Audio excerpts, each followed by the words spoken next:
And we are back. We have returned. Welcome to the Sage's Nook podcast. That's right, we named it. I'm Tom. This is my brother Mitch. We're two longtime DMs. Honestly, just here to start yapping about D&D. Thanks to everyone who watched the first episode. We had a blast recording it, getting all of that set up. It's on my YouTube channel. You can find me pretty much anywhere on social media, TikTok, Instagram, YouTube as The Adventure Sage. So if you're listening to this on Spotify, which is the other platform that it's on, you can watch it on YouTube. We got a cool little frame that Mitch made. We got little icons that Mitch also made. So super cool stuff.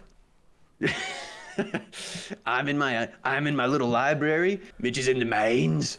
Yeah, but we're here to talk about D&D. I'm where I belong. Where I belong. In the mines, drinking an ale, getting the black lung.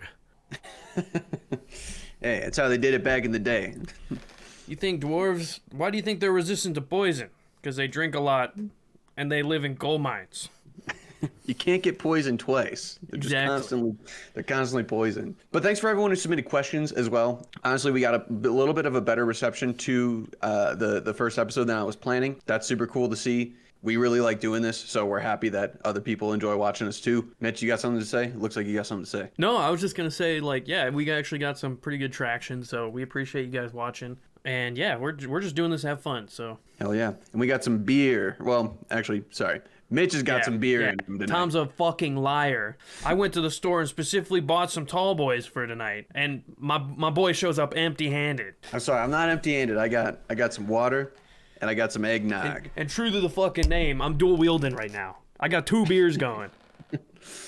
It's I was pretty hungover this morning. We were out. I live in Colorado, and me and my friends and my fiance were out in Canyon City last night doing like a cool Royal Gorge train ride, and we got a little carried away at the bars. So I need to take a little bit of a break tonight. Get any D&D inspiration while you're in the mountains? Dude, I always get D&D inspiration when I'm in the mountains. I always take pictures. There was a time when I was trying to do something completely different a couple of years ago, and just release my homebrew world on Patreon and stuff, and I would use actual real world pictures that I took from nature to decorate the PDFs and stuff. I didn't know that. So yeah, I didn't realize you did that. That's cool. Yeah, every picture that was in there was an actual real picture that I took. So that was pretty neat. But yeah, we're here on a Sunday night. We're ready to start yapping. We got plenty more things to yap about. We had to actually kind of cut ourselves off last time, so. My barrel of wisdom is bottomless. The yapping reserves will never be emptied. Never. All right, so let's get started. Oh, first things first. This week, Tom ran a game. I played in it. Rare occasion. Playing in Tom's game. That is a pretty rare occasion. So we mentioned last week that we're running this kind of Acquisitions Incorporated dual DM thing. It's online. It's with like all of our friends. There's like 15 to 20 people in the channel. And they just sign up. They just sign up for essentially one-shots. It's ran in my homebrew world. Mitch knows all the lore, so he's able to co-DM with me. We're never running at the same time, but like if we both can, post our own job postings, then we can play more, and the people in the campaign can play more. So I posted a job posting, and Mitch actually was able to play, which is cool because for those of you who don't know, he lives in Illinois. I live in Colorado. We do not get to play in person very often. Yeah, and also this is the first time I've been able to play in our online game with the Acquisitions Inc. So that's pretty exciting. Tom's played in one of my games already. I think maybe 2. Yeah, maybe. I think it might have just been the Deep Walkers. Yeah. But yeah, those are tentacle monster guys. We won't talk about that. But yeah, it was fun to play. I actually made a character based off of my World of Warcraft hunter. That was pretty funny. Bargain schnapps. It's literally the freaking it's the fucking hunter in the trailer. When he's smoking the dwarf in the original trailer for WoW. That's literally who this guy is. Yeah, except he's out there hunting for big game. He's got to get some kills. He's got a T-Rex pet. It's pretty fucking sick. He's got the classic WoW T-Rex pet. Yep. Oh yeah. The Devilsaur. But yeah, it was fun. Again, these sessions are kind of more like one-off condensed things, but put them through like this big fight. They were exploring an ancient kind of desert crypt, and now they're in some giant strange trial for the god of the god Malar. He's the god of the hunt. We actually had to cut it short. It was taking way too long, and we play through 3 different time zones, so we had to cut it. And that's actually a good thing to talk about here. This is a problem that I had when I first started DMing, especially look, it wasn't necessarily a problem when we were running our year-long campaign in Florida because we were all animals. But like Mitch and I lived in Florida for about a year, and I ran a campaign while I was there. It was every Friday. We'd start right at 5 o'clock, right when everyone got off work, and we'd go until like literally 1 in the morning. Yeah. So it was like 8-hour sessions, and we'd take small breaks and stuff like that. But I miss it. It was glorious. It was. And like the thing is we took that campaign all the way to level. Well, what we took it like to 18, 19. No, we took. I don't think you guys. We got to 20 in the last session. But yeah, it was basically 1 to 19, and then we did like a one shot or two at level 20 with our characters. But we would play for literally like 8 hours, and I started running into this problem where like it was awesome, but by the end of it, you're just like, thank God it's over. Not me. I was good. I mean, maybe sometimes I'd be like too drunk by that point, but like it was never like, oh, I want to stop playing. Yeah, when you have 8 hours of just casually drinking. It doesn't seem so casual anymore because and it wasn't for me it wasn't casually. It's easy, especially in like fights. It's easy to just put down beers. Yeah, you're excited. You're not really paying attention. You're take a sip. So there'd be multiple times where like by the end of it, so we're falling asleep or we're super drunk, and you're like, But when I ended, I'm like, oh, all right. That's over. Good. Thank God. And not because I wasn't enjoying playing, but just because we went for so long. And I guess the insanely long point I'm trying to make here is don't let your sessions get to that point where people are happy that it's over. Even if they were enjoying it, you should always try and leave your group wanting more. Mm-hmm. We were getting to the point when I was running that session this week for Mitch and a few of our other friends. It was getting really late for anyone on the East Coast. I was like, we are literally in the middle of this giant fight, this giant like arena where they're running through mazes and doing weird shit. And I was like, guys, we have to call it right here because this is going to turn into a thing where we have to rush this, and I don't want to rush it. Even if you're mid-combat, if the time is right to end things and pick up next time, you should always do that because then it'll leave people wanting more instead of going, whew, thank God that's over. That took forever. Yeah, that's the worst feeling, especially as a player. I'd say that's the worst for the player who's playing at the table who isn't necessarily feeling that way, because then if they're like trying to be cool and interesting with how they're playing and like role playing and stuff, and then the other players are just like, oh, let's just go through the door, let's just do that, because they're trying to end the session, it feels bad for everybody. And like if you're a DM at that point, it's like, all right guys, we're gonna pause here, we're gonna continue next time. I know people are fucking tired, they don't want to really play anymore, we'll just end it and then we'll continue later. So that's what we're doing, and I'm really glad we did because I'm having fun in this fucking maze. My guy, Tom, he put a bunch of challenges in this maze, and I just the new jump spell is crazy. Put jump on myself, I'm hopping around like a fucking leapfrog around this maze. It's crazy. Yeah. There's like these teleporters in the maps that, the little teleportation runes where if you step on it, you port to like another, side of the map or another random hallway. And Mitch's guys got like 60 feet of movement every round? More. So with the new jump spell, you can spend 10 feet of movement to jump 30 feet. So if I dash, that's 60 times 3 worth of movement. Jeez. So that's 180 feet of movement. So I'm just hopping around like a little dwarf man, like a crazy guy, and completing the challenges in there. It was fun. But yeah, always end early if you need to. Especially if like there's so many times where like you're about to get into like the climactic boss fight of the session, and like you can just tell people were dragging to get here. You can also tell like when people are like, oh, I don't know if we're gonna be able to schedule again, let's just do it. No, don't rush it. Just wait, we'll schedule again, we'll play a couple weeks from now, whatever. But we want this to be climactic, impactful, not just oh, he hits you for 40, oh, he hits you for 10, oh, you missed. Oh no, you want to describe everything.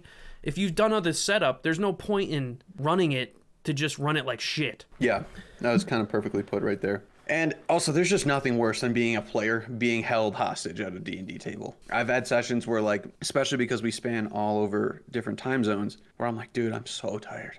Mm-hmm. I'm so tired, and I just want to go to bed. There and is, the DM won't call it. Yeah, there's also just the flip side of, like, sometimes other players just take fucking forever. Yeah. And, like, the session really shouldn't be running long, but they're just like, it's not even role play. It's just like maybe forgetting how your character's mechanics work, and then it takes you 2 minutes to figure out that, oh, you're just gonna hit them anyways. Just that, all that stuff, like not knowing your character very well, just bogs everything down so much, and it'll delay everything. And it hurts, especially online, because it's hard to just be like, oh, well, just look at your character sheet right there, you know? And you can't cross chatter too. So if someone's taking a long time, we're all just sitting there waiting for them. You can't like, you know, talk to the person next to you while they're deciding. It's really bad when the person is up and you can tell they have not given any thought into what their turn is going to be. It's like, bro, you know you're coming up. Dude, yeah. And the thing that boggles my mind, it's when someone will do all that and then they'll, I guess I'll hit them. I'm like, what were we talking about for the past 5 fucking minutes? What the fuck? Come on, man. Yeah. You don't know you're going to hit him when your turn comes up? It's like, I'm the rogue. All right, I'm going to spend 3 minutes trying to figure out what I'm going to do. I'll just sneak attack him. Okay, cool. You should have done that. Should have done that first. Oh, let me use my fucking Nook ability. Okay, yeah, sure. You should do that every time. Yeah. How do we even start this? We're talking about games going long and having to break up the session. Games. So don't. It's look. I'm a forever DM. We're both forever DMs. It will be very tempting to just be like, all right, guys, we can just push through. We can just push through because you know. Oh well, I in your head canon, you're like, I planned for this combat to happen tonight, and I really want it to because I'm so excited. It won't be worth it if it's bad. So just be patient, and that's something I've struggled with a lot. There's only a couple times where I've just told the party, like there was one arc in my previous campaign that I was running where I had my fiance was guest spotting. She had she could join for like 8 sessions, and that was the last time she could be there.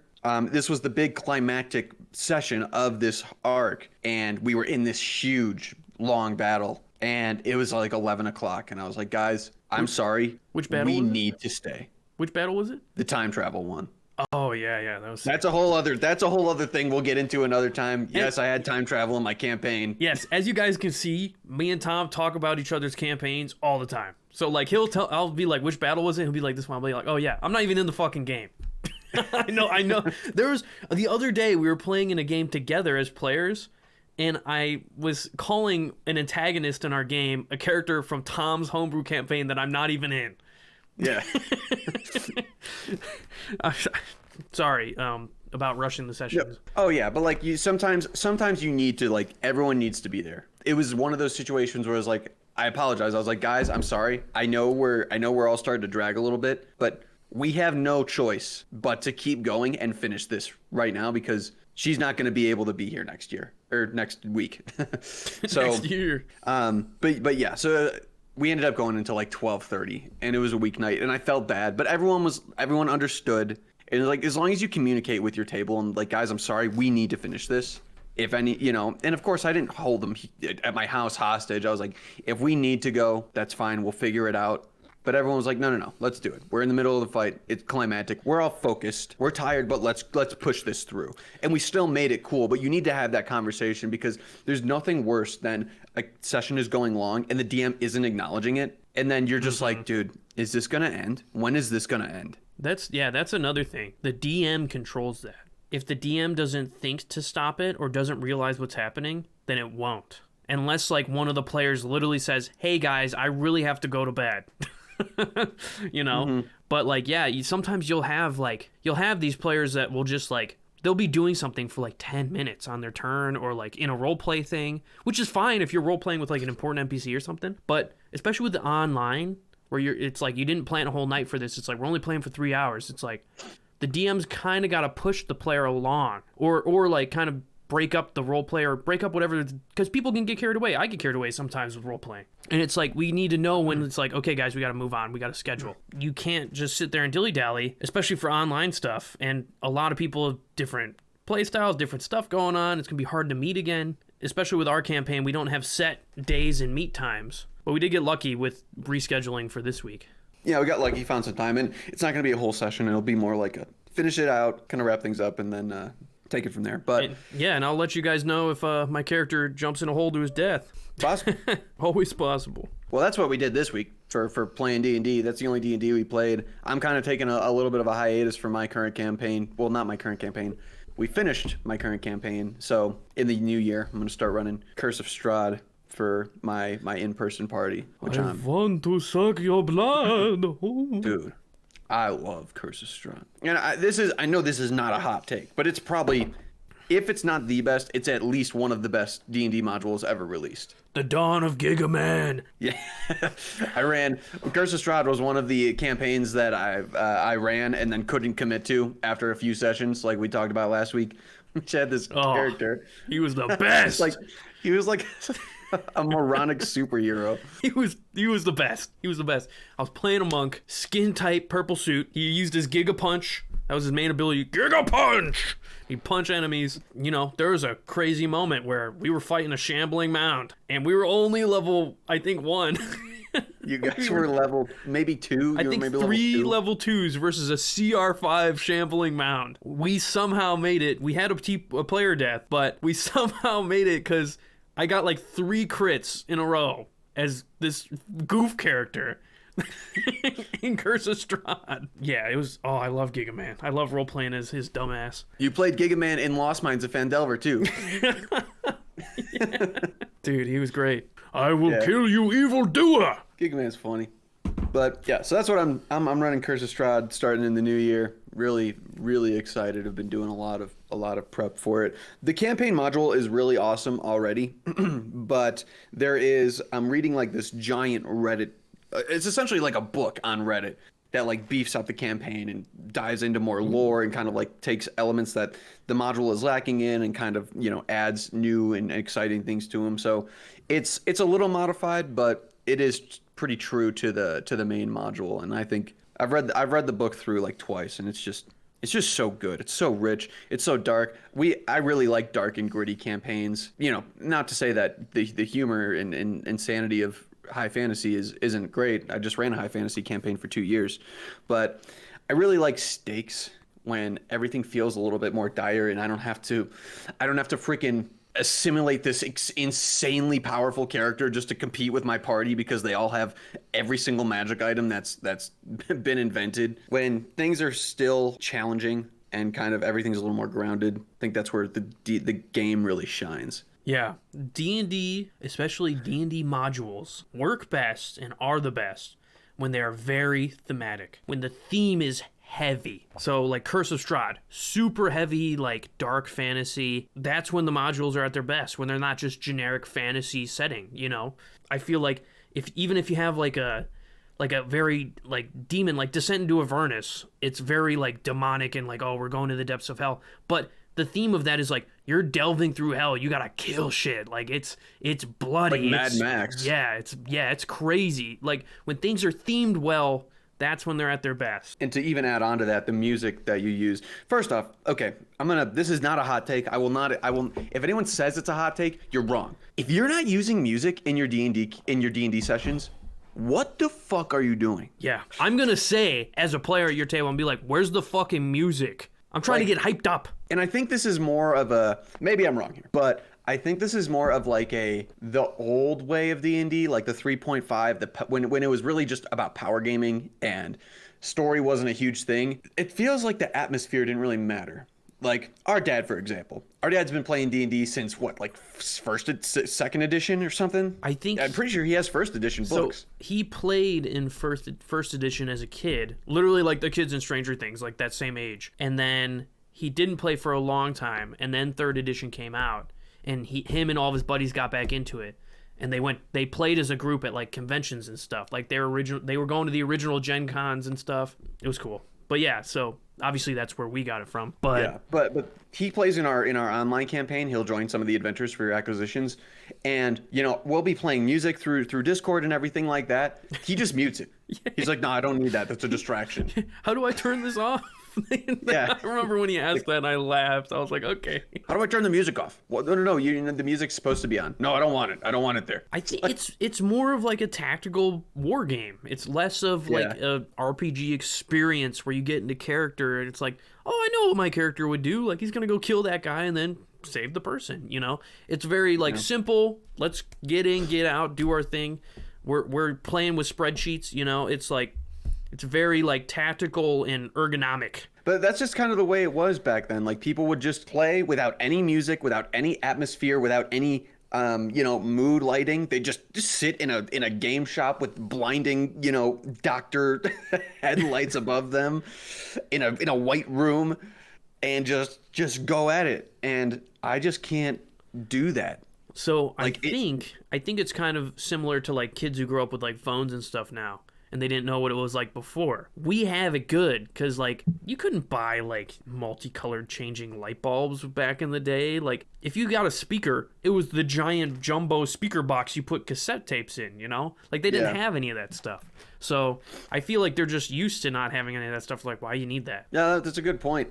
But it just adds so much to the session. Like my main rule when I play D&D is there's an overhead light, kind of baked into the ceiling of my office. That never is on. That light is never on during D&D. That is rule number one. The ceiling light does not get turned on. I have colored bulbs all over. I have candles, if you can see that right there. They're LED candles, but it just adds to the atmosphere. I have a salt rock lamp right here, string lights up above over here. The vibe needs to be set for me because I try so hard to immerse my players, and I want this to feel like a tavern. Yeah, it sets the mood. Every time I show up to a table and it is like kind of fantasy themed and stuff, it's just so much easier to play. It's so much more comfortable. Like, it's so much more comfortable to act like a dork and pretend to be a dude who's not me when I'm in a fantasy setting with my friends and the table's all decorated. And it's like dressing up for Halloween. Like, if you just dressed up for Halloween in a random day of the year, people are going to be like, what the fuck is wrong with you? But you dress up on Halloween, it's fine because everyone's decorated, everyone else is dressed up. That's the vibe. It's the vibe. It gets you into it. It's so nice. Yeah. So yeah, lighting's huge. I really do a lot of experiments with lighting. Like my table right behind me is underlit with LEDs, so I can change the color by clicking that. I just really want it to feel like an experience beyond just the theater of the mind. And I know people argue for theater of the mind, and maybe I'm unimaginative for not liking it, but I like to have as much real life stuff in there as possible. That's why I buy a bunch of Dwarven Forge and I love minis. It's like, because you can see it and you can like dive in, and it also adds to the tacticalness of combat too, which is something we spoke about a little bit last week. But yeah, I think the problem with theater of the mind is it's a literal like skill to like gain that. You have to be like, there's so many times where like if I'm playing at a table, people and the DM will probably just see me like this. Because I'm literally trying to imagine where we're at while he's talking, or while the person who's DMing is talking. If there's no like stuff in front of me. And some people just can't do that. So it's like a learned skill, and that's what's good about trying to be a good player is like you really have to like put yourself in your character, put yourself into the moment. I don't know. I feel like it's so much more fun when I can imagine it like happening. Even when there's not minis and stuff on the table. Combat, I'm always going to want a mini and a map so I can like see what's going on. But for like all that extra stuff, I love imagining it in my head. Like a great description, like a DM who's giving a great description, it just makes your brain feel so good when you're like thinking about it like, oh, okay, oh, that's cool. Exploration and stuff, theater of the mind works way better. Because, like, I'm not building a diorama of a mountain to show how big it is, Like, but you can describe that with your words, and that is a skill, too, is learning how to give super in-depth, detailed descriptions that kind of trigger all of your senses, sight and smell and touch. But when you're dealing with big maps, it is always better to have, like, a grid, at least just a grid. Because it becomes very tactical. And when you're like, okay, how far away is he from me? 60 feet. All right, cool. You said 60 feet. You now have to remember that. It gets so hard to track like the ranges of spells and all of that stuff because it's all in your mind, and someone could be imagining something completely different from you, and then you can get into a dispute with your DM. Oh no, well, I was on the rock. Okay, but the rock is only 20 feet tall. Okay, but I thought it was like 10 feet tall because I could climb up it. And it just, it's like, dude, we're just not on the same page. Mm-hmm. You need some sort of, like, if you're online, so easy to make battle maps. Subscribe to Incarnate for $5 a month and make some cool battle maps. If you're in person, obviously, terrain can be really expensive. I've been building my terrain collection for over the course of half a decade. But even just buying a grid and drawing stuff, that's how we did it when we first started playing D&D. It's easy, and it helps so much. It makes such a difference. Yeah. But, sorry, go ahead, Mitch. I might be getting to the same but. For all the exploration and stuff in Theater of the Mind, that's great for at the table. But if you're online, exploration is excellent in Roll20 and stuff like that because you have the lighting, you have the the doors they can unlock, and things like that. So you can, like, as a DM, pre-set up all that exploration. So they're kind of doing it themselves, and it's almost like a little mini game. They're like, ooh, okay, what's around this corner? I can't see it yet. Yeah, that is something that there's I will always prefer being at the table. It's just better. You can cross chatter, and it's more personable. You're all sitting at a table together drinking beer. Your friends have gathered. It is a gathering, right? And it still feels like that online, but it's a little bit removed. The one thing that I think online has over table play is the interactive map. Like Roll20 and Foundry and platforms like that, you can trigger dynamic lighting. So when you're tracking your tokens, it can actually be dark. It can actually, you can make it so your players actually cannot see what their characters don't see. And it prevents metagaming, and it adds so much immersion. Mitch was just kind of alluding to all this right here. But yeah, so like the lighting and stuff is great because it allows you as a DM to be much more creative with your maps. Just online in general, I feel like even though it's like a flat plane, it allows you to do so much more because there's no restrictions besides that. It's not like you don't have to buy the terrain, you don't have to do all that stuff.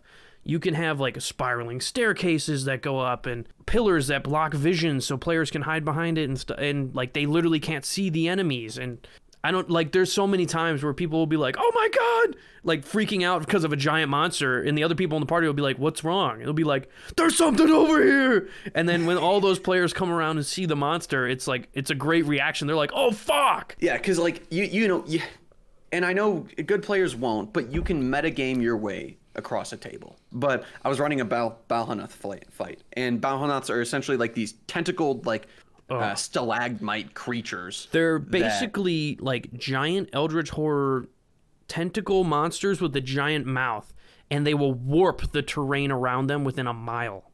So players will mistakenly walk into their lair, and then they'll ambush the players, teleport them around, attack them. And Tom actually had a really cool fight with this. Yeah, we had a really cool fight with it where I had taken like all of my Dwarven Forge cavern tiles and made this insanely big map that took up like the entire table behind me. The Balhanas can teleport, so they would like pick up party members and throw them in the back of the cave and try and separate everybody else out so they could, kill them and have an easier time killing them all one by one. But it's easy to go, okay, I know that Barrow is over there, so I'm just going to make my player walk that way.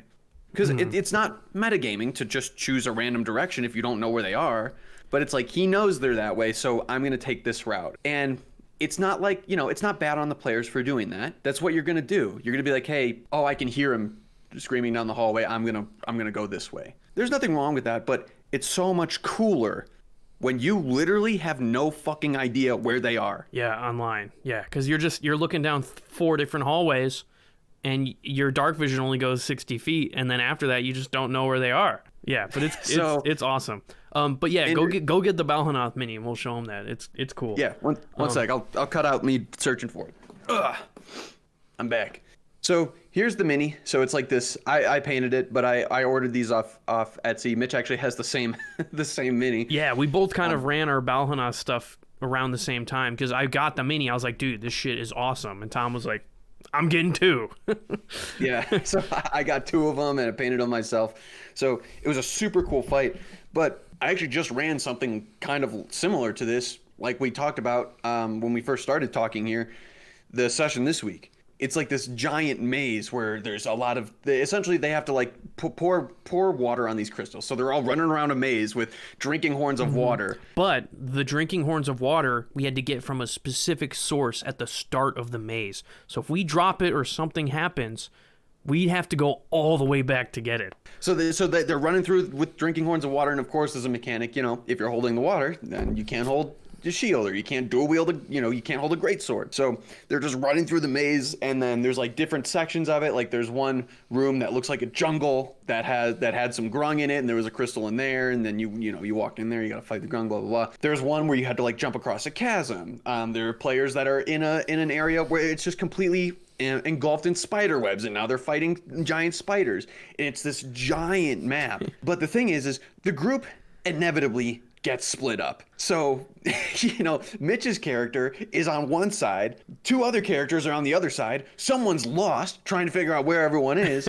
And like, it's just so fun because everybody is doing something completely different. And you get that suspense of, I don't know where everyone is. I'm on my own. And then it's even cooler when, Mitch's character finds a teleporter and appears 5 feet away from the guy who's lost. And he's just like, poof, hey, we gotta go, Go south. I checked north. And then I just run past him. Yeah. It's just so cool. So dynamic lighting is so cool. If you play online and you don't utilize it, Roll20 is like $10 a month. If you have the funds to subscribe to it, it's so worth it. It's so worth it. It's like the perfect intra D&D platform to run your game on. The lighting, it's just so easy. Like, obviously it doesn't have all the bells and whistles of like Foundry and World Anvil and all that stuff, but it's simple but so effective that it's just so much easier as a DM to run games on there. Yeah, and it's really awesome. Yeah, and we also have just this plugin that allows you to roll from D&D Beyond. It just goes right into the chat at Roll20. So it like takes care of half of the stuff for you. Yeah, Beyond 20, it's literally just a Chrome extension, a free Chrome extension, so it's really cool. But it's totally within your bounds too. Like if you're running a weekly game, for everybody, be like, hey guys, can we all throw $2 a month so I can subscribe? Hey, can we all chip in so I can actually start like running really cool like interactive maps and stuff? It's $2 a month. If we're playing, even if you're just playing once a month. It's $2. It's just so cool. It's so cool, and it goes such a long way for the price you pay. But yeah, I'll always prefer the table, but I do love that about online play, and I always try to incorporate that. Yeah, it's fun. I think we should probably get into wisdom check. Wisdom check. We're about to put our wisdom in your fucking cranium. Wisdom inserted into the dome. For those of you who don't know, we do a little segment every week called Wisdom Check, where we answer questions that you have all, that people have submitted in, whether it's on my TikTok or on, YouTube or Instagram, whatever. So we got a couple questions this week. We're going to take a look at them here. I got them written out so I don't flub any spelling. This one, our first question is from Andy Hernandez, actually one of our buddies that we play D&D with. He said, how do you balance encounters and still keep them challenging? This is a very good question. This one is also, I can already see us inevitably going on 5 million tangents. So let's just start off by saying the challenge rating system in D&D is pretty good up until like level 7. Yeah. And then it just goes completely off the rails. They've really I don't know if the fix is the right word, but they've greatly improved on it with the new player's handbook. I barely even use CR anymore, especially when I'm making creatures. Like when I'm homebrewing my own monsters, I just go, okay, this is generally how much damage my party does in a round. And, I just know my party. And I'm also pretty experienced. Yeah, you just kind of make that shit up. Like, I don't... Yeah. CR fucking bullshit 12. Who cares? It doesn't matter. Yeah. Like I'm gonna use it for my game. It doesn't matter what fucking CR it is. I know when I'm gonna throw it at my players. For CR and for all that stuff, no matter what, it's always gonna be really hard to balance like first level and maybe second level play, because like encounters that should be easy can sometimes turn deadly so fast at super low levels. So yeah, don't really worry about it that much for like first and second level. Like, make them easy on the easier side, because then it makes your players feel good when they kill them. And then if like an enemy gets a crit, it's like a big deal and it turns the tide. But then like once they start getting higher level, you can really start throwing some shit at them. Yeah, like like you just said, Mitch, one crit in a level 1 fight can completely derail. Like it can TPK it can TPK parties. Yeah, it can. It can kill the wizard. It can kill the wizard just outright. Like, oh, the goblin with his scimitar that does a D6 of damage plus 2 hits the wizard who has 7 health. Oh, the goblin just got 2 6s on his damage. The wizard is dead.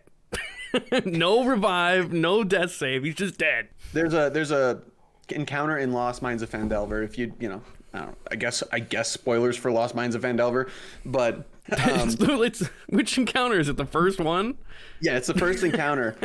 That encounter has TPK'd the most parties out of anything in D&D, because it's literally like a trivial encounter. It's like 3 goblins versus a level 1 party, But because they're all level 1, one bad hit can put someone down. This isn't necessarily related to the question, but I would, especially if you're running homebrew, like a homebrew campaign and you're not following a module, I would recommend starting your characters at level 2. Yeah, or have like an intro kind of like session 0, like, oh, they get in a tiny fight in the town, or maybe talk to an NPC, and that's like their level 1 gameplay. It's like a mini session, and then they level up to level 2, and that's when the campaign starts. Yeah, exactly. That's what I did for my previous campaign. I had a party of 6, and I broke them off into 2 groups of 3 and ran 2 session 0s. Because we didn't really know each other at that point, so I didn't want to have like a giant table where nobody was super comfortable yet. So I split it off into 2 groups, and yeah, each had a small, tiny little battle, and then we all congregated for the first official session, and everyone was level 2. But even then, it was a small, tiny little battle. One of the characters went down and almost died. That's just what happens at level 1. You take a hard hit, you're done. Obviously, with the new rules, we still have to kind of see how the new rules kind of affect level 1 gameplay and stuff, because I feel like player characters are a lot stronger now. But obviously, we don't have the new monsters, so for balancing encounters, we can't really talk on that for the new rules yet, because we haven't seen the monsters. We've seen the green dragon, the ancient green dragon stat block. That's like one of the ones they released. It's way stronger than the old ancient green dragon. I haven't seen it yet. Oh, you haven't? No. Dude, it's got like more damaging. Its stuff does more damage. It's still got the legendary actions. I'm pretty sure it has more health. It has 5 legendary resistances.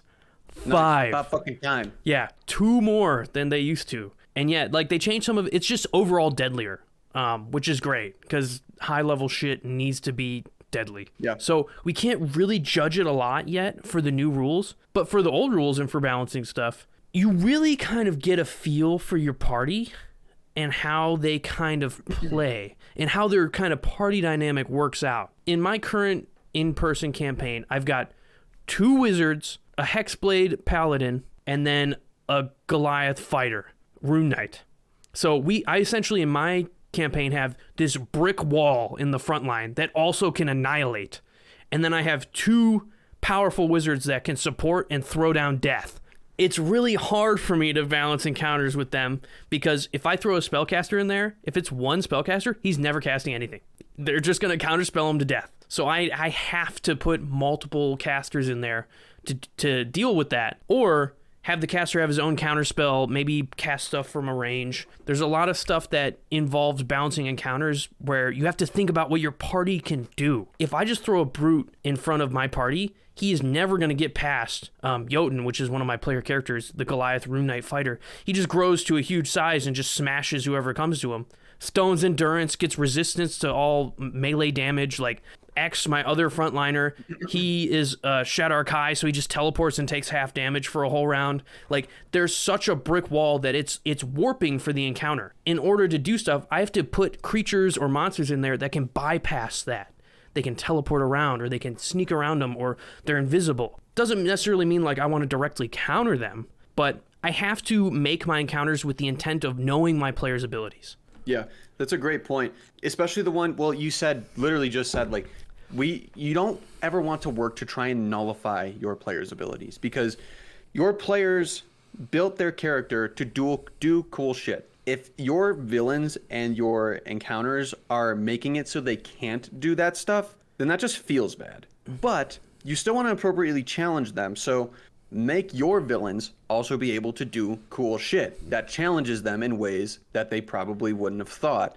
Like my party in the campaign that just ended, they are super heavy on battlefield control. There was a bard, a cleric, and a wizard. So they had and a ranger, but she wasn't so much of a spellcaster. They had a lot of spells that if they hit the right person at the right time, the encounter is done. Psychic Lance, that incapacitates someone for a round. Tasha's Mind Whip, I hate that spell. I hate that spell so much.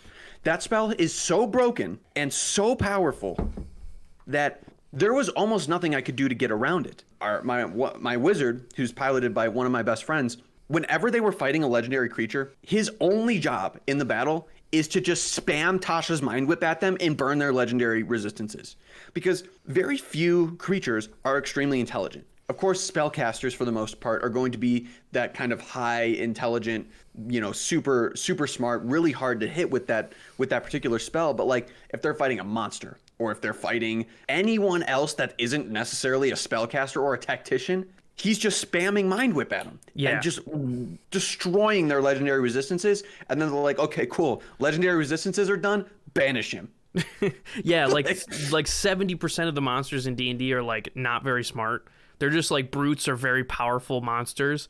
So like intelligence, wisdom, charisma, unless they're like a devil or a demon, the charisma sucks. You just banish them away and you're good. So that was a lot of the stuff that I dealt with in my campaign is they, like I said, they didn't do a whole lot of, they ran a lot, but they would also just make the encounter go away. Like, yeah, they'd banish them, or they would paralyze them or stun them with a variety of different spells. And then, of course, when they're stunned, the ranger's going and rolling, 4 attacks around because she's got an awesome bow and critting every time. Cool. He just took 150 damage because the bard stunned him and the ranger's now just sniping him in the face. Yeah, but also I want to double back a little bit on your thing of like, you don't want to just like counter the players. That's true. You don't just want to cancel out their abilities, but depends. Because if there's certain tactics and certain spells that are their crutch, like Tasha's Mind Whip or something like that, and they are used to doing every combat, they just do the same thing or like rely on the same strategy. It is good every once in a while to have a powerful villain just be like, that doesn't fucking work on me. Yeah. You got to figure something else out. The spell Auto's Irresistible Dance, that doesn't require a save on the first round.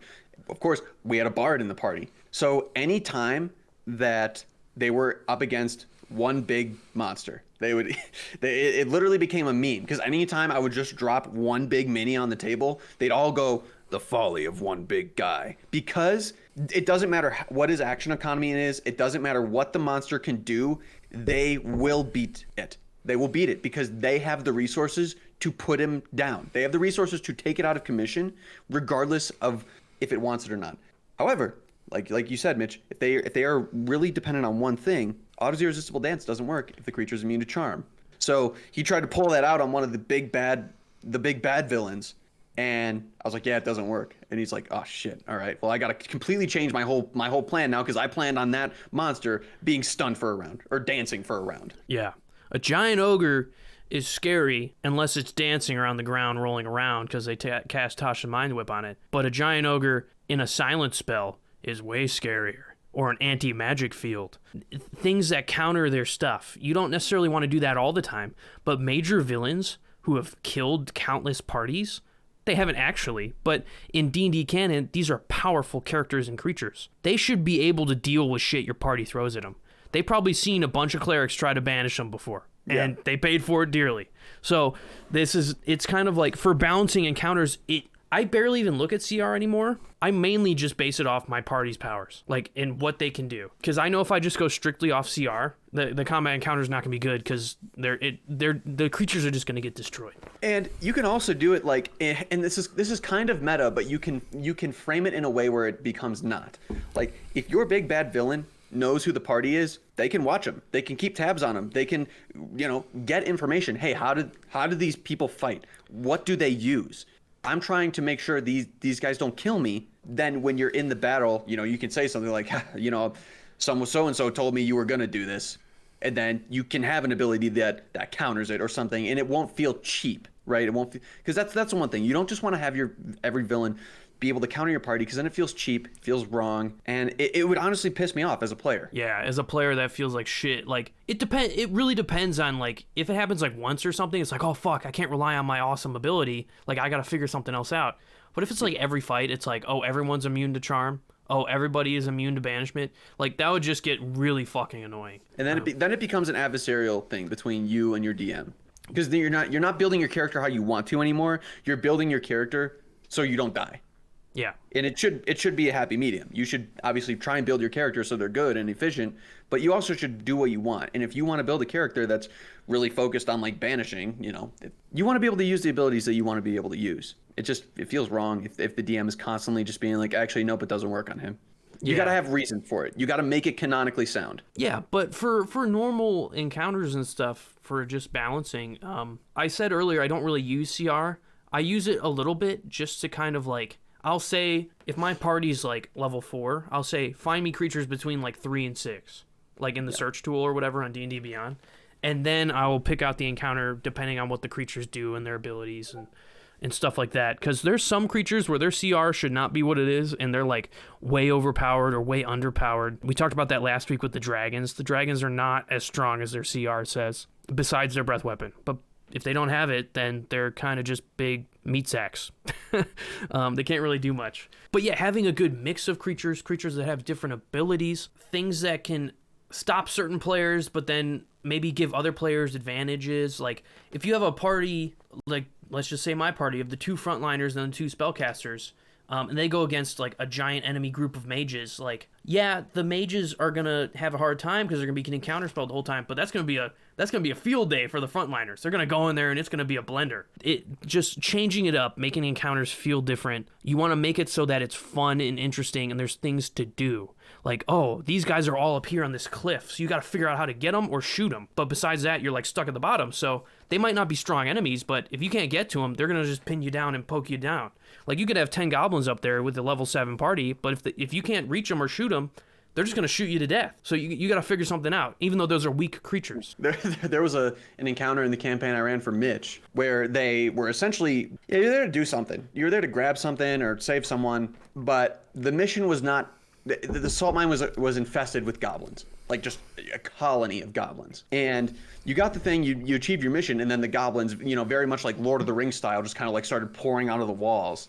So you started running, and you got out to where the battle map was. I had this huge battle map, and they had a ship that was waiting to just get boarded on. So they get out, and then of course I start bringing all the goblin minis out, and they're like, all right, cool, let's kill these guys. So the party stops running and just starts, blasting and blasting. But the goblins don't stop coming. Every time they kill a goblin, at the start of the next round, I would just throw the mini back out there as a different goblin because they are fighting a colony of goblins. Yeah, it's a horde. So the goal was not to kill them. It wasn't like, congratulations, you killed the 15 goblins, now you can safely get on the ship. They realized probably halfway through the encounter, oh, we just need to run. So it doesn't matter. Yeah, my guy can kill 40 goblins, but then he's going to die. He's got to like save his friends. We also had NPCs with us, so we were trying to save them. Like if they went down, my guy was a big strong guy. I had to go pick them up, so I couldn't fight the goblins anymore. So they're just stabbing me in the fucking legs and shit while I'm trying to run away. So there's all this other stuff that comes into encounter balance that's not just... It's not just about the CR of the creature or the XP they give you. It's about what makes it interesting, what makes it hard for the players. A creature that does a ton of damage or has powerful spells doesn't necessarily mean it's a good encounter. It's having interesting things to do. It's, oh, there's a wave of enemies coming 4 rounds in that we didn't see coming. That's interesting. That's something cool. It's really about that. And you really have to do some simple ones, easier encounters at first, but then I say, if you're using the tool in D&D Beyond for balancing, always go deadly after level 4. Always go deadly. Unless it's supposed to be an easy encounter. But yeah, always go deadly. Always base it off your players. That's just, you have to get the reps in to know what your players can do so you can expect it for next fight. Perfectly put. Perfectly put. I hope that answers your question. Yeah. And that'll make your players too, that'll make your players better. When you're consistently challenging them in different ways, that will make them use their characters in different ways. I have a perfect story about this. We had an Underdark arc in my previous campaign where this was, I think we mentioned time travel at some point. There was a very slight time travel arc in my campaign. I know it doesn't make sense. It got a little sci-fi, but it made sense in the bounds of the story. We were using Dunamancy. It's something invented by Critical Role, but the wizard in the party was playing a Dunamancy wizard. So his backstory involved him kind of like, transcending out of his own mind and going back in history. And it was cool. But they were fighting this like Dwergar warlord. Up until this point, he was the scariest villain they had fought. Like when they encountered him, they were at his mercy. He had captured the party, and it was kind of like this, almost like this Negan situation from The Walking Dead. If you don't know who Negan is, it's a really bad villain, and, he's a really good villain, but just a scary dude. Yeah. He was not in the fight. They were having this big fight throughout the city where, like, hordes of Dwergar were coming, and they were basically just obliterating everyone. Then the Dwergar came, the Dwergar warlord, Vagar, and the entire encounter changed. They were already pretty beat up. He got 2 of the party members in a situation where they couldn't run and the other 2 could. They fought him for a little bit, and then they eventually lost. But he needed them for something, so he couldn't TPK them. That's a whole other conversation about, if you're going to TPK your players, blah, blah, blah. The moral of the story is they figured out that he, again, was just one big guy. But he needed, in the final encounter, they eventually, they worked with him for a little bit under kind of like this whole, like, I'm going to kill you if you don't work with me.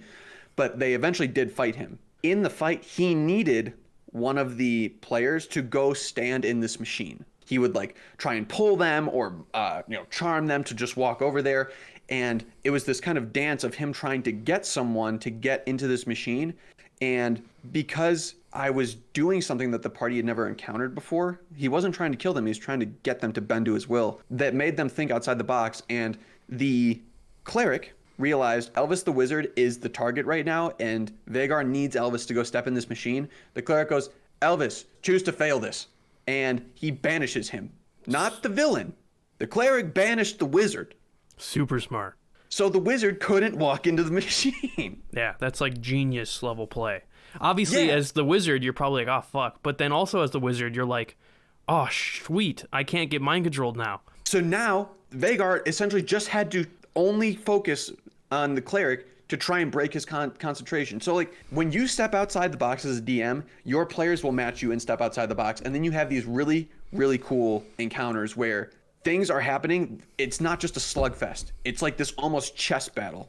And that's my favorite part of the encounters, is like when interesting things are happening. Yeah.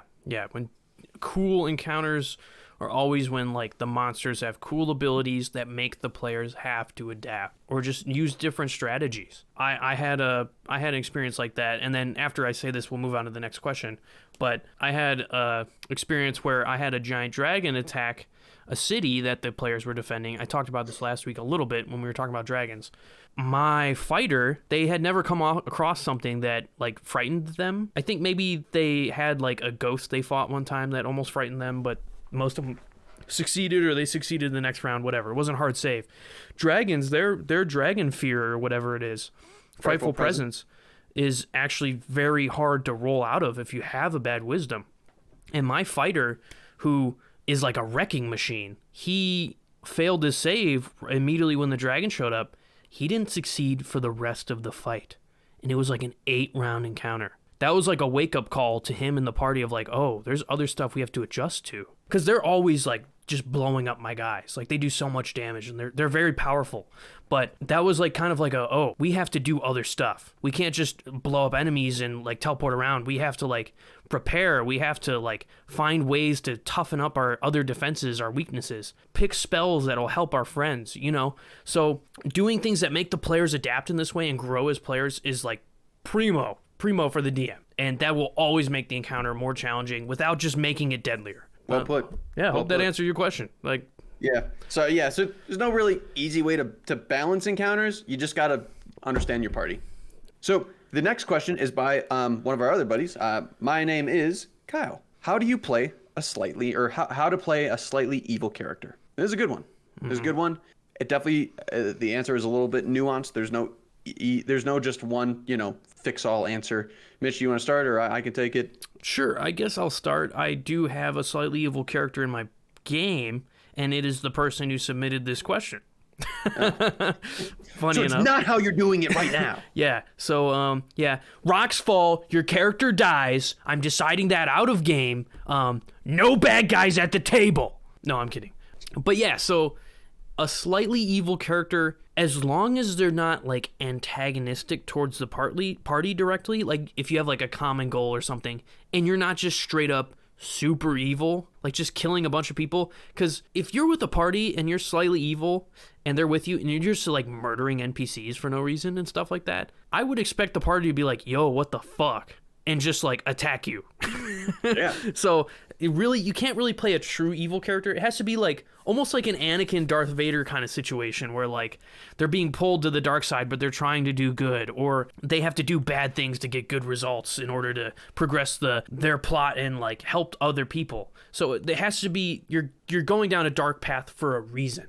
The main thing is your character has to be aligned with the party still. The goals need to match the party. Mm-hmm. Like if the party is, you know, following the campaign and your player's like, well, my mission is to kill this guy over here. Well, if the guy's evil, if it's just like a good guy in the city, it's like, well, I want to kill him and I'm going to go off away from the party to do it. That can be cool in certain circumstances. Like if the guy like did you wrong, I will link back to Critical Role as well. One of their players, Travis, he is a werewolf guy. So some dude at a shop like gypped him, like made him pay like 20 gold for something that should have been like 5 silver. And he's like, all right, he paid it. And he didn't forget. So 10 sessions later, when they were about to leave, he left in the middle of the night and went to that person's house, turned into a werewolf, and scared the fuck out of that NPC. And he basically like threatened their life and then like ran away. So that was a really cool moment where it can work, but he's not an evil guy. He was just wronged. So like if your target is like just a good NPC and there's like nothing really to do, or like you're going out at night as a necromancer and just like killing townsfolk and stuff like that, like that's different. That you shouldn't be doing. Like you have to be evil for the right reasons. You can't just be evil to be evil unless you are being driven down that path in the campaign and it's kind of out of your control. It's like a story the DM is putting in there for you, or a story you want to pursue. It's like you're turning to the dark side. You want your friends to save you, kind of thing. It also comes into play. You have to be comfortable with your party. You should, if you are going to play an evil character, one, you know, if you might want to keep it a secret, so maybe don't like outwardly ask like, hey guys, can I be an evil character? Secrets are fun. Secrets are fun in D&D. But you do need to be comfortable with your party, and you need to make sure that you're certain that people would not get rubbed the wrong way if you do this, because this can very easily lead to inter-party conflict. I like inter-party conflict, but some people don't. Some people, like, that's a hard boundary, and they're like, no, I do not want to be in a situation where I fight with my party. We very much do kind of like the acting style of role play where we're fucking screaming at each other at the table, and like some people don't like that, even if it's acting. Some people don't like being adversarial to their friends. That's got to be something you get past first and foremost. And second, yeah, you need to make sure that you're not doing things that if your party finds out, they're just gonna kill you. Because then you're gonna get butthurt. Well, why'd you guys kill me? Because, dude, you're being evil. Yeah. Well, it's what my character would do. You made that character. Yeah. You can be murderous in the right. It all depends. It all depends. If you're just doing fucked up shit to do fucked up shit, yeah, I expect they don't even have to be paladins or clerics. I expect a normal fucking person who's a rogue to stab you in the back of the throat if you're trying to murder an orphanage or blow it up. You're evil. Okay, the party's here to kill evil people. All right, I see a target right here in our party. Let's get him. You know, how much XP is our friend? You know, Yeah. that would be my first thing. Obviously, like if there's obviously outside circumstances, like this specific player is playing a hexblade and his sword is evil. He's not necessarily evil, but his sword is granting him power, and he's progressing the plot in a way and adventuring with his friends, doing good, but with this evil power. They're kind of like, you know, shaking each other's hands, like, okay, like I'm killing things and you're probably getting more powerful, but you're giving me power to help my friends do good. That's a good way of playing an evil character, and even if he does sometimes do something that's a little fucked up, it might be for a good reason. I know in a campaign that I played that you ran, Ghost of Saltmarsh, I don't know who else was with us. I think it was the same player in that party. Yeah. We were in a hideout of like an underground like gang that was in the city. It wasn't even a hideout. It was like, we think it was a gang leader's like headquarters or something, his house. We thought he was dirty, and we found out he was. So we went to his house and we murdered him because he was a bad guy. But then guards came knocking on the door, and we didn't know who was dirty in the town. We suspected that the guard knew something was up in the house and he was going to go tell people. It could have been an innocent person, but as a party, we chose like we had to kill him. Because if it blows our cover and we get arrested, then this gang could ravage the town or kill other people. So we did an evil act, maybe. We don't know. But we had to protect our backs as a party because we don't necessarily owe any value to this town. We're just trying to root out the corruption. You had to make a split decision, and just there was some collateral damage in that. Yeah. And, you know, is hindsight 2020? Could you probably have done things better? Maybe. But that was the situation you were in. You had to act. Mm-hmm. So you chose to kill the guard. Yeah, that was a great party. That was a great campaign because the characters, you guys were very morally gray party. There was no person in that party that was like a goody two shoes. You were all pretty gritty, a little bloodthirsty, but you guys made interesting characters, and it allowed there to be depth when you did things that maybe weren't always on the good side of the moral scale. Yeah. So in relations to like playing that in with the party dynamic, you still have to share the same goals as the party, like Tom said, and like be progressing towards good things, but like you can be doing it in a bad way or with an evil influence, or like, yeah, you're doing the thing you need to do and you're helping people out, but you're also maybe doing something bad at the same time, helping out this other entity or whatever. So it's almost like you're turning a blind eye to your evilness. But then also some ways to kind of like roleplay that is like you can do bad things and roleplay your character as like a very stern, kind of like stern, and like I will do anything to make sure the good thing happens. Like I will kill these people if I have to, you know? It might be an evil act, but it's like, well, if I don't, then this is going to happen, or we can't succeed our plans. Or you can do another one where it's like a tug of war of like, basically like Anakin Skywalker, where like you're being pulled in this evil direction, you're trying to fight it. And you can kind of roleplay that of like you're trying to resist the urge to do bad things, and then in the moment you just do them. But yeah, it's simple like that. Just don't come in conflict with the party. And usually as long as you're trying to be good, even though you might be slightly evil or something's making you evil, your party will probably understand. They'll probably try to help you rather than attack you. All of the best villains are complex. Darth Vader, Thanos, the Joker. All of those iconic villains, they all have so much going on, and they're not just evil to be evil. Mm-hmm. Maybe the Joker is, but the Joker is in a cool way. Joker is something bad happened to him, but now he's just evil. Like he's a bad guy. Yeah, but he's kind of an outlier villain because he's just chaos incarnate. Yeah, I'd say a good like evil villain who's trying to do good. A good reference is probably like Venom in the new Venom movies. I mean, he's kind of an evil guy, but him personally, he's not evil, but he has this evil entity with him. And instead of like giving in or like doing that, he argues with it all the time. And it's like, no, we're only going to eat bad people, Yeah. Like we're only going to do good with this evil power, but we're still being evil to all these bad people. You know what I mean? Like, Should that person get tried for, stealing? Probably, but Venom's just going to eat his head. Yeah. You could be kind of the that sort of anti-hero thing. Like Dexter from the show Dexter. He's a serial killer that kills serial killers. Mm-hmm. Yeah, he's the evil. good guy that does terrible things. Yeah, but he chooses a way to channel it and reflect it in a certain way to where it's still necessarily, it's evil, but it's also good. Another one is like the Punisher. The Punisher is an evil. He kills everybody, but they're bad people. And everyone's like, well, you should try them and do all this. He's like, nah, they don't deserve to live anymore. He'll go to the Irish pub in the show where they're all sitting and drinking, and they like committed a robbery or killed a bunch of people, and he just has a minigun. He just lights up the whole thing. Everyone's dead. Yeah. And it's like, the streets are safer. Should he have done that? Probably not. Should those guys have been arrested and then they can arrest more people in their organization? Yeah, but he's not a good guy, So just there's a lot of nuance in it, but if you're comfortable with your party and you kind of just understand that like you're all playing this game together, don't try to be the main character and just go with the flow, but still have your own nuance and still do your own stuff that maybe will make the campaign even more interesting. But yeah, there's no easy answer to this one. You just got to really play into the dynamics of your party and make sure that you're not stepping on anyone's toes. I hope that answers your question. Yeah, I hope that answers your question. If it doesn't, whatever. Sorry. We just don't care enough. We just don't care. But yeah, we'll let you guys go here. But before we do that, again, well, first off, thanks, Mitch, for the awesome artwork.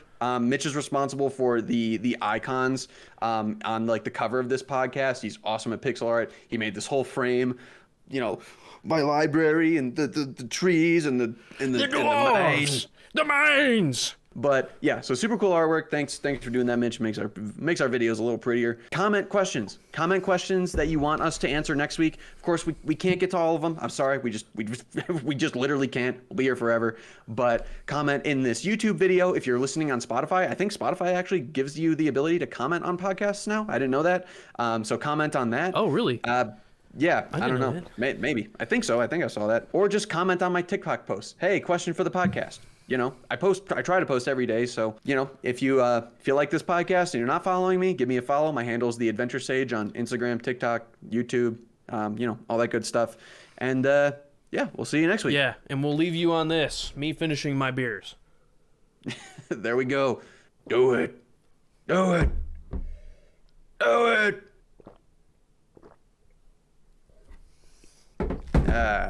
All right, we're out.